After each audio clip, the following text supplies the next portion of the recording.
नमस्कार छात्रों, मैं हूँ शिखा और स्वागत है आपका शिखा संस्कृत क्लासेस में। छात्रों, आज हम पढ़ रहे हैं ऋग्वेद, यानी कौन सा यूजीसी नेट संस्कृत कोड 25 का यूनिट 1 और टॉपिक है हमारा ऋग्वेद। इससे पहले हम ऋग्वेद का परिचय कर चुके हैं। ठीक है, क्या कर चुके हैं? ऋग्वेद संहिता का परिचय पढ़ चुके हैं। ऋग्वेद का हम विभाजन पढ़ चुके हैं। ऋग्वेद में छंदों वर्णन पढ़ चुके हैं। ऋग्वेद की शाखाएं कौन कौन सी हैं वो हम पढ़ चुके हैं। ऋग्वेदीय आरण्यक ये भी हम पढ़ चुके हैं। ठीक है, अब आगे हम पढ़ेंगे ऋग्वेदीय शिक्षा। क्या पढ़ेंगे? ऋग्वेदीय शिक्षा। देखिए, ऋग्वेद के 2 शिक्षा ग्रंथ हैं। कौन कौन से हैं? ऋग्वेद के 2 शिक्षा ग्रंथ है। पहला है पाणिनीय शिक्षा और दूसरा है वशिष्ठ शिक्षा। कौन कौन से 2 शिक्षा ग्रंथ हैं इसके? पाणिनीय शिक्षा और वशिष्ठ शिक्षा। चलिए आगे देखते हैं कि ऋग्वेद का वर्णीय विषय कौन सा है। ऋग्वेद का विषय कौन सा है? पहले यास्क के अनुसार हम ऋग्वेद की विषय वस्तु को देखेंगे कि यास्क के अनुसार कौन कौन सी विषय वस्तु हैं। पहली है धर्मनिरपेक्ष, दूसरी है धार्मिक और तीसरी है दार्शनिक सूक्त। कौन सी है? दार्शनिक सूक्त। आगे देखिए, डॉक्टर विंटरनिट्स के अनुसार कौन कौन सी है विषय वस्तु? काव्यात्मक गीत, यज्ञ स्तुति, दार्शनिक सूक्त, संवाद सूक्त, धर्मनिरपेक्ष सूक्त और इंद्रजालिक यंत्र। ये क्या है? डॉक्टर विंटरनिट्स के अनुसार विषय वस्तु। चलिए आगे देखते हैं। इस प्रकार ऋग्वेद प्राचीन भारतीय साहित्य का महत्वपूर्ण ग्रंथ है। क्या है? महत्वपूर्ण ग्रंथ है। अब देखिए, इसमें ये धार्मिक सूक्त, दार्शनिक और लौकिक जो सूक्त है, संवाद सूक्त है, ये किसके हिस्से हैं? ये है विभिन्न देवों के स्तुति परक। ठीक है, विभिन्न देवों के स्तुति परक मंत्रों का जब संकलन हुआ तो ये किस में किया गया? ऋग्वेद में किया गया। क्या किया गया? विभिन्न देवों के स्तुति परक जो मंत्र थे उनका संकलन ऋग्वेद में किया गया। इस दृष्टि से ऋग्वेद का प्रतिपाद्य क्या है? ऋग्वेद का, देखिए, ऋग्वेद का प्रतिपाद्य क्या है? ऋग्वेद का प्रतिपाद्य देव स्तुति है। क्या है? देव स्तुति है।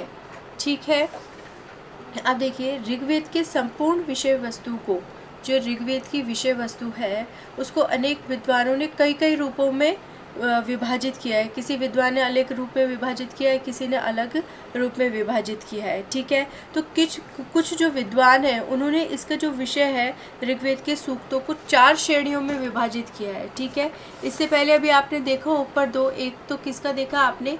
यास्क के अनुसार देखा, एक आपने विंटरनिट्स के अनुसार देखा। ठीक है, अब कुछ विद्वानों ने क्या किया है? इसको 4 भागों में बांटा है।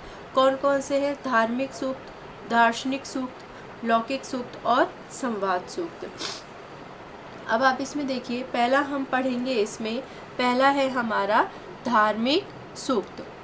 ऋग्वेद का अधिकांश भाग धार्मिक सूक्तों की श्रेणी में आता है। ठीक है, अधिकांश भाग धार्मिक सूक्तों में विभिन्न देवों को संबोधित करते हुए उनकी स्तुति की गई है। ठीक है, अब कौन कौन से सूक्त हैं? वो इंद्र है, अग्नि, वरुण, उषा, मरुत, विष्णु, सवृत, पर्जन्य, ऊषज, ऊषस, अश्विनो। ठीक है, इसके अतिरिक्त अन्य सूक्त भी ऋग्वेद के धार्मिक सूक्तों के अंतर्गत आते हैं। फिर है हमारा दार्शनिक सूक्त। कौन सा है? दार्शनिक सूक्त। अब दार्शनिक में ऋग्वेद के लगभग 12 सूक्त ऐसे हैं जिनमें उच्च कोटि के दार्शनिक विचारों के बीज मिलते हैं। आपसे पूछ लिया जाएगा कि ऋग्वेद के ऐसे कितने सूक्त हैं जिनमें उच्च कोटि के दार्शनिक विचारों के बीज मिलते हैं? वो हैं 12 सूक्त। ठीक है, दार्शनिक सूक्त अपेक्षाकृत अर्वाचीन दशम मंडल में उपलब्ध है। किस में उपलब्ध है? 10वें मंडल में। 10वें मंडल में। दशम मंडल में आए हुए नासदीय, हिरण्यगर्भ, पुरुष सूक्त, वाक सूक्त, का दार्शनिक दृष्टिकोण से विशेष महत्व है। ठीक है, चलिए अब आगे देखते हैं। अब देखिए, जैसे मैं पुरुष सूक्त मैंने आपको बताया अभी, पुरुष है, हिरण्यगर्भ है, वाक सूक्त है, नास्तीय सूक्त है, 10वें मंडल का 90वां। ठीक है, और भी कुछ महत्वपूर्ण सूक्त जो यहाँ लिखे हुए हैं, इनमें नास्तीय, पुरुष और हिरण्यगर्भ सूक्त सृष्टि उत्पत्ति सूक्त माने जाते हैं। ये देखिए, ये इम्पॉर्टेंट है कि सृष्टि उत्पत्ति सूक्त कौन कौन से हैं, वो है नास्तीय, पुरुष और हिरण्यगर्भ। नास्तीय, पुरुष और हिरण्यगर्भ जो है वो सृष्टि उत्पत्ति सूक्त माने गए हैं। ठीक है, अब आगे है हमारा लौकिक सूक्त। कौन सा है? लौकिक सूक्त। इसमें देखिए, जो सूक्त लौकिक जीवन, क्या जो लौकिक जो सांसारिक जीवन है और दैनिक व्यवहार, जो दिन रात जो व्यवहार होता है, से संबंधित विषयों का रोचक वर्णन है इसके अंतर्गत। ठीक है, जो सूक्त लौकिक जीवन दैनिक व्यवहार से संबंधित विषयों का इसमें रोचक वर्णन है, उन सूक्तों को लौकिक सूक्त की संज्ञा प्रदान की गई है। अब देखिए, जैसे लौकिक सूक्त भी अधिकांशतः दशम मंडल में ही है। इससे पहले वाला भी दशम मंडल में बताया है और ये भी। इसमें कौन कौन से सूक्त है देखिए आप। इसमें है विवाह सूक्त, विवाह के बारे में बताया हुआ है, अक्ष सूक्त, औषधि सूक्त, आवर्तन सूक्त और सपतधन सूक्त। अब है हमारा संवाद सूक्त। संवाद सूक्त के अंतर्गत किसका किससे संवाद हो रहा है यह बताया गया है। ऋग्वेद में कुछ ऐसे सूक्त हैं जिसमें प्राचीनतम कथा साहित्य की प्रधानता है, उन्हें संवाद सूक्त का नाम दिया गया है। डॉक्टर ओल्डेनबर्ग के संवाद सूक्तों को आख्यान सूक्त कहा गया है। ये इंपॉर्टेंट लाइन है, देखिए, ये देखिए क्या है कि डॉक्टर ओल्डेनबर्ग ने संवाद सूक्तों को क्या कहा है? आख्यान सूक्त भी कहा है। और डॉक्टर सिल्वा लेवी वॉन श्रोदर हर्टल का मत है कि ये संवाद सूक्त नाटक के अवशिष्ट अंग हैं। ये सूक्त संख्या में लगभग 20 माने गए हैं, जिनमें अधिकांशतः दशम मंडल में उपलब्ध होते हैं। ये भी किसे उपलब्ध होते हैं? दशम मंडल में उपलब्ध होते हैं। अब देखिए, मुख्य सूक्त कौन कौन से हैं? उर्वरा, उर्वशी, यम यमी, शर्मापणि, इंद्र मरुत, अगत्य, लोपामुद्रा, विश्वामित्र और नदी। इसमें से पुरवरा, यमी, शर्मापणि, अगस्त्य, ये सब हम अभी आगे डिटेल से पढ़ेंगे क्योंकि हमारी एक इकाई में दिया हुआ है। ठीक है, चलिए अब आगे देखते हैं कि ऋग्वेद के देवता। त्रिस्त्रः एव देवताः, अर्थात यास्क ने निरुक्त में 3 प्रकार के देवताओं का वर्णन किया है। त्रिस्त्र है मतलब 3 प्रकार के देवताओं का वर्णन किया है। किसमें? किसने? और यास्क ने किया है किसमें? निरुक्त में। यास्क ने किया है निरुक्त में 3 प्रकार के देवताओं का वर्णन किया है। चलिए आगे देखते हैं जो कौन कौन से हैं। एक तो है पृथ्वी स्थानीय देवता, जिसमें अग्नि, बृहस्पति, सोम आदि आते हैं। दूसरे हैं अंतरिक्ष स्थानीय देवता, जिसमें इंद्र, रुद्र आदि आते हैं। फिर धू स्थानीय देवता, जिसमें सूर्य, विष्णु आते हैं। ठीक है, अब देखिए कुछ इसमें मंत्र दृष्टा ऋषिकाएँ हैं। क्या है? मंत्र दृष्टा ऋषिकाएँ हैं। ऋग्वेद में कितनी है? 24 लगभग 24 मंत्र दृष्टा ऋषिकाएँ हैं। ऋग्वेद में 24 देखिए कौन सी है। इसमें दृष्ट मंत्र कितने हैं? 224। सूर्य, सावित्री, इंद्राणी, अदिति, घोषा, काशीवती, यमी, वैवत्सवी, सिक्ता, न्याबरी, ये सारे क्या है? ये सारी 24 ऋषिकाएँ हैं। अब ऋग्वेद का रचना विन्यास क्रम क्या है? क्या है? ऋग्वेद का रचना विन्यास क्रम। ऋग्वेद को पौरुषीय मानने वाले भारतीय एवं पाश्चात्य विद्वानों के अनुसार ऋग्वेद के विभिन्न मंडलों की रचना में शताब्दियों का अंतर रहा है। क्या रहा है? शताब्दियों का अंतर रहा है, क्योंकि इनका मानना है, भारतीय और जो पाश्चात्य विद्वान हैं उनका ये मानना है कि जब ऋग्वेद के विभिन्न मंडल बने थे, जो अलग अलग मंडल बने थे, उन मंडलों में काफ़ी शताब्दियों का अंतर रहा है। ठीक है, कोई एक किसी शताब्दी में बना है, कोई किसी शताब्दी में बना है, अर्थात एक ही शताब्दी में सारे मंडल नहीं बने हैं। ऋग्वेद का सबसे प्राचीन अंश कौन सा बताया है? द्वितीय से सप्तम मंडल बताया गया है। ऋग्वेद का सबसे प्राचीन अंश कौन सा बताया है? द्वितीय से सप्तम मंडल तक का सबसे प्राचीन अंश बताया गया है। 2 से 7वें तक के मंडल को क्या कहेंगे हम? वंश मंडल या परिवार मंडल भी कहते हैं। क्या कहेंगे? या तो वंश मंडल कहेंगे या परिवार मंडल कहेंगे। 8वें मंडल में अधिकांश सूक्त कण्व परिवार के हैं। किसके हैं? कण्व परिवार के हैं। 2 से 7 क्या कहेंगे? वंश मंडल या परिवार मंडल। 8वें मंडल में क्या कहेंगे? कण्व परिवार के सूक्त अधिकतर इसमें। फिर 9वें मंडल में समस्त मंत्र सोम विषयक है। इसे पवमान सोम मंडल भी कहा जाता है। देखिए ये आपके तीनों ही इंपॉर्टेंट लाइनें हैं, 1, 2 और 3। ऋग्वेद का दशम मंडल अर्वाचीन है, ये हमने अभी ऊपर भी पढ़ा था। दशम मंडल में देवताओं की स्तुति से संबद्ध सूक्त अपेक्षाकृत बहुत कम है। चलिए अब आगे देखते हैं कि ऋग्वेद के भाष्यकर्ता।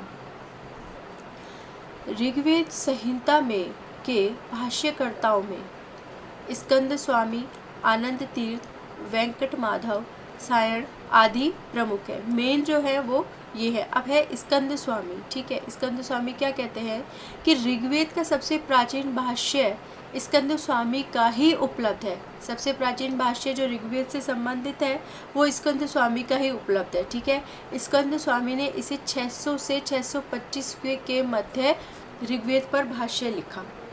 600 से 625 के मध्य ऋग्वेद पर भाष्य लिखा। स्कंद स्वामी का भाष्य ऋग्वेद के प्रथम 5 अष्टक तक प्राप्त होता है। अब आगे आ जाते हैं नारायण और उद्गीत। कौन है?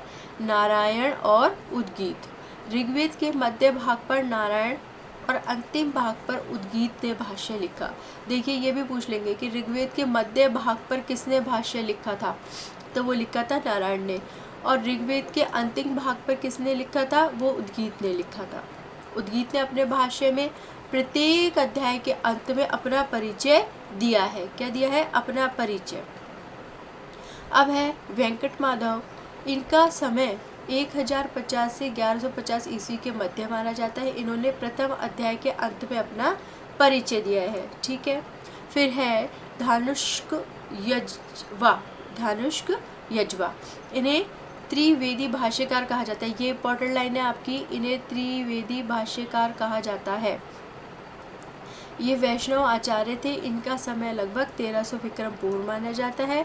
फिर आते हैं आनंद तीर्थ। इनका समय 1255 से 1335। फिर आते हैं इनका अपर नाम। देखिए इनका अपर नाम क्या है? इनका अपर नाम है मध्व।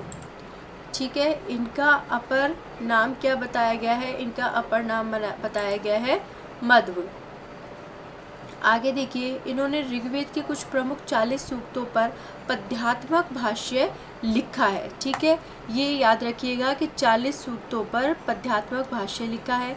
फिर आते हैं आत्मानंद। आत्मानंद ऋग्वेद के 80वां सूक्त पर भाष्य लिखा है और इनका भाष्य अध्यात्म परक है। फिर आते हैं सायण। कौन आते हैं? फिर आते हैं सायण। चलिए देखते हैं सायण का समय क्या बताया गया है? 1315 से लेके 1387 ईस्वी तक 72 वर्ष तक ये जीवित रहे थे।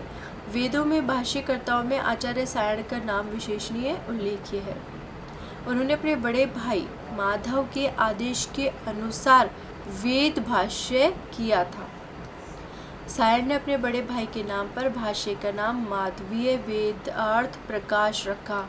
ये लाइन आपके लिए इम्पॉर्टेंट है कि सायण ने अपने बड़े भाई के नाम पर भाष्य का नाम क्या रखा था। ठीक है, और सायण ने ऋग्वेद भाष्य भूमिका नामक ग्रंथ भी लिखा था। ये भी इम्पॉर्टेंट है आपका। सायण ने ऋग्वेद भाष्य भूमिका नामक ग्रंथ लिखा था। ठीक है, आगे देखते हैं कि ऋग्वेद के पाश्चात्य विद्वान और अनुवादक। ठीक है, ऋग्वेद के पाश्चात्य विद्वान और अनुवादक। पहला है फ्रिड्रिश रोजेन। इन्होंने ऋग्वेद के केवल प्रथम अष्टक मूल पाठ लैटिन अनुवाद के साथ 1938 ईस्वी में प्रकाशित किया। फिर मैक्स मूलर जी का आ जाता है कि इन्होंने सायण भाष्य सहित ऋग्वेद का संपादन किया। फिर है थियोडोर ऑफ्रेक्ट। इन्होंने रोमन लिपि में ऋग्वेद संहिता लिखी। प्रकाशित की। फिर विल्सन एंड विल्सन ने सर्वप्रथम पूरे ऋग्वेद का अंग्रेजी में अनुवाद किया। देखिए ये भी इम्पॉर्टेंट है कि सर्वप्रथम पूरे ऋग्वेद का अंग्रेजी में अनुवाद किसने किया? विल्सन एंड विल्सन ने। लुडविग, इन्होंने संपूर्ण ऋग्वेद का 6 भागों में जर्मन भाषा में अनुवाद किया। ठीक है, ऋग्वेद का 6 भागों में जर्मन भाषा में इन्होंने अनुवाद किया। प्रोफेसर ग्रिफिथ, इन्होंने संपूर्ण ऋग्वेद का अंग्रेजी में पद्यानुवाद किया। प्रोफेसर ओल्डेनबर्ग, इन्होंने संपूर्ण ऋग्वेद भाषा जर्मन भाषा में 2 भागों में इन्होंने प्रकाशित किया। फिर आ जाते हैं लोंगुलवा, इन्होंने संपूर्ण ऋग्वेद का 4 भागों में फ्रेंच भाषा में अनुवाद किया। ये देखिए, ये आपको एक बार ध्यान से पढ़ने हैं, ये आपको थोड़ा याद होने चाहिए। चलिए, ऋग्वेद के महत्वपूर्ण ग्रंथ अब क्या है? मंत्र। ठीक है, ऋग्वेद क्या है? महत्वपूर्ण ग्रंथ। ब्राह्मणों अस्य मुखमासिद बाहुराजन्यः कृतः, अर्थात इनका मुख ब्राह्मण हुआ और दोनों बाहुओं में क्षत्रिय बनाया गया। दोनों उर्वों से वैश्य हुआ और पैरों से शूद्र उत्पन्न हुआ। ठीक है, अब ये जो मंत्र है ये आपको याद करने हैं। कोई सा भी एक मंत्र देकर पूछ लिया जाता है कि ये कहाँ से लिया गया है। देखिए ये वाला मंत्र जो है ये बहुत ही इम्पोर्टेंट है। अग्निविंगे पुरोहितम यज्ञ से देव अमृतजम होतारम रत्नधातिमम, अर्थात यज्ञ के पुरोहित दीप्तिमान देवों को बुलाने वाले ऋत्विक और रत्नधारी अग्नि की मैं स्तुति करता हूँ। ठीक है, और देखिए ये आत्मदा बलदा, ये देखिए आगे अहम राष्ट्री सगमनी वसुनाम, ये सारे मंत्र जो हैं आपको इसके याद करने देखने हैं ध्यान से। अब चलिए जो इम्पॉर्टेंट जो मंत्र हैं वो इसमें 16 हैं, इनको आपको ध्यान से पढ़ के जाना है। अब आते हैं ऋग्वेद संहिता को हम एक दृष्टि में देख लेते हैं कि इसके आचार्य कौन हुए। आचार्य मैंने आपको बताए थे, इनके कौन है? पैल, ऋत्विक, होता, उपवेद, आयुर्वेद, अपर्णाम, दशतई और होत्रवेद। विभाजन में 2 विभाजन हमने इनके किए थे, अष्टक क्रम और मंडल क्रम। अष्टक में कितने थे? 8 और मंडल में कितने थे? 10। अध्याय कितने थे? 64। वर्ग 2024, मंत्र 10,580 या 10,552, अनुवाक 85, सूक्त इसमें 1028, 11 बाल खिलने सूक्त हैं इसमें। उत्पत्ति देवता कौन है? अग्नि। शाखा मैंने इसकी आपको 5 बताई थी, जिनमें से शाकल जो है वो है अभी प्रचलित है। शाकल, बाष्कल, आश्वलायन, शंखायन, मांडुकायन। ठीक है, अब देखिए ब्राह्मण इसमें 2, ऐत्रेय ब्राह्मण और कौशिकी ब्राह्मण। आरण्यक इसमें 2 थे, ऐत्रेय आरण्यक और शांखायन आरण्यक। उपनिषद इसमें 2 हैं, ऐत्रेय और कौशिकी सॉरी। फिर देखिए श्रोत्र सूत्र इसमें 2 थे, आश्वलायन और शांखायन। ग्राह्य सूत्र इसमें 3 हैं, आश्वलायन, शंखायन और कौशिकी। धर्म सूत्र इसमें 2 हैं, वशिष्ठ और विष्णु धर्म सूत्र। शुल्ब सूत्र यहाँ पर उपलब्ध नहीं है। शिक्षा मैंने अभी आज की वीडियो में आपको 2 बताई, कौन कौन सी? पाणिनीय शिक्षा और विशिष्ट शिक्षा। प्रातिशाख्य मैंने ऋग प्रातिशाख्य बताया। भाष्यकार स्कंद स्वामी, नारायण, उद्गीत, माधव भट्ट, वेंकट माधव, धानुष्क, यजवा, आनंद तीर्थ और आत्मानंद सायण। ठीक है, ये सब मैंने आपको बताए। देखिए ये जो आप एक दृष्टि में देख रहे हैं ये बहुत ही इम्पॉर्टेंट है। ऋग्वेद संहिता को जो आप एक दृष्टि में देख रहे हैं ये इसका एक निचोड़ है जो आप इसको पढ़ रहे हैं, ये कर लेंगे तो ये बहुत ही इम्पॉर्टेंट है। चलिए आगे देखते हैं। भाष्यकार जैसे स्कंद स्वामी है, अब प्रथम 5 अष्टक पर इन्होंने लिखा था भाष्य 625 ईस्वी में। नारायण ने 6ठे से 7वें अष्टक पर, उद्गीत ने अष्टक पर, अष्टम अष्टक पर। ठीक है, वेंकट माधव ने संपूर्ण ऋग्वेद पर, आनंद तीर्थ ने ऋग्वेद प्रथम 40 सूक्तों पर और 80वां सूक्त पर। किसने लिखा? आत्मानंद ने। और वेद प्रकाश नामक भाष्य ये किसने लिखा था? सायणाचार्य ने। किसने लिखा था? सायणाचार्य ने। ठीक है, अब आप इसको पढ़िएगा, समझिएगा। ये पूरा मैंने आपको यहाँ पर ऋग्वेद कंप्लीट करवा दिया है। किसमें? वैदिक संहिता में हमने ऋग्वेद संहिता पढ़ लिया है। अब कल की क्लास में हम यजुर्वेद स्टार्ट करेंगे, ठीक है। तब तक आप इसे पढ़िए, समझिए और इसके नोट्स बनाइए। देखिए, और ये शिखा संस्कृत क्लासेस में देखिए UGC net teacher first grade second grade का भी इसमें कोर्स है और ये यूट्यूब पर फ्री चलती हैं। आप मेरे चैनल को सब्सक्राइब कीजिए, लाइक कीजिए और शेयर कीजिए और बेल आइकन को भी प्रेस कीजिए ताकि समय समय पर और सबसे पहले आपको मेरी वीडियोस मिलती रहे। तब तक के लिए आपको नमस्कार और धन्यवाद।